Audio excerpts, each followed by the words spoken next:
We all have the right and the ability to be able to have something different in our life.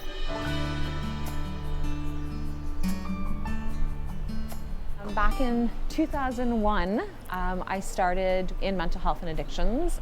So in 2015, I decided to start up my own practice. I started off with doing regular psychotherapy skills that I was using previously, and then I started incorporating more of the holistic approaches. When I became a single mom, I went back to school, and at that point, I took social work. I was 31, and so I'd had life experiences and using some of the things that I had learned to help others.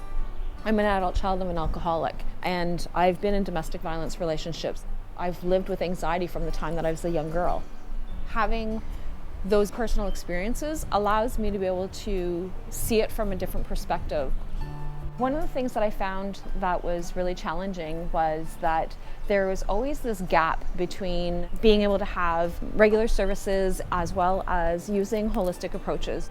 Only focusing on just one area makes it challenging. We couldn't bring in necessarily that spirituality, and so, which is one of the missing components, because there are 4 aspects of our lives.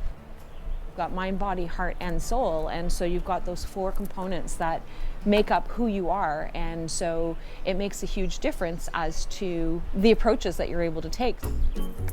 Welcome everybody. So this is the Bridging the Gap Wellness Center here located in Haileybury, and where I am standing right now, this is the Divine Crystal Healing Shop. A lot of times people come in and we have free tea and coffee that is available to people to be able to come in.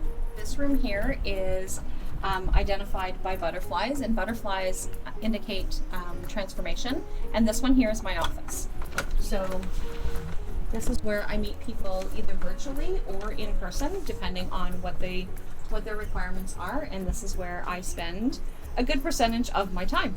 Everything that I do in person, I can do online. I'm able to do energy healing remotely, and through Zoom, one of the things is that I have an encrypted site so that it allows people to be able to maintain privacy. So one of the things, I use a lot of CBT, which is cognitive behavioral therapy. I have one particular program that's called Anxiety Stop, and it's a 6-week program where we actually go through the psychotherapy portion of it.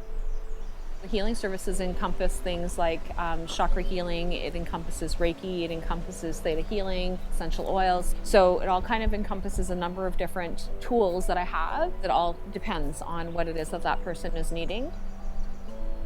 Soulful Life Hacks is our memberships. We have meditations that are implemented that you can actually implement into your life daily if that works for you. We have our group portal where people can have access to different things.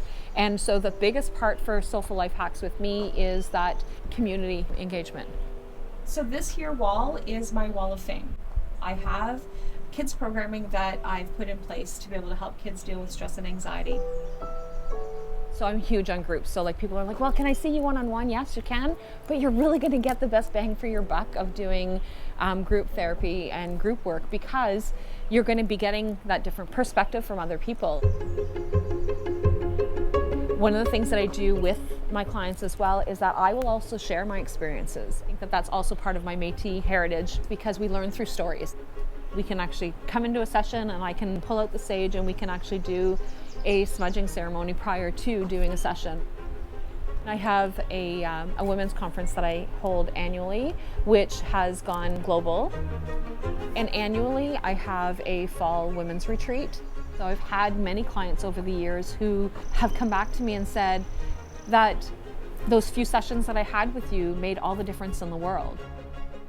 That's like my underlying mission, is being able to empower women.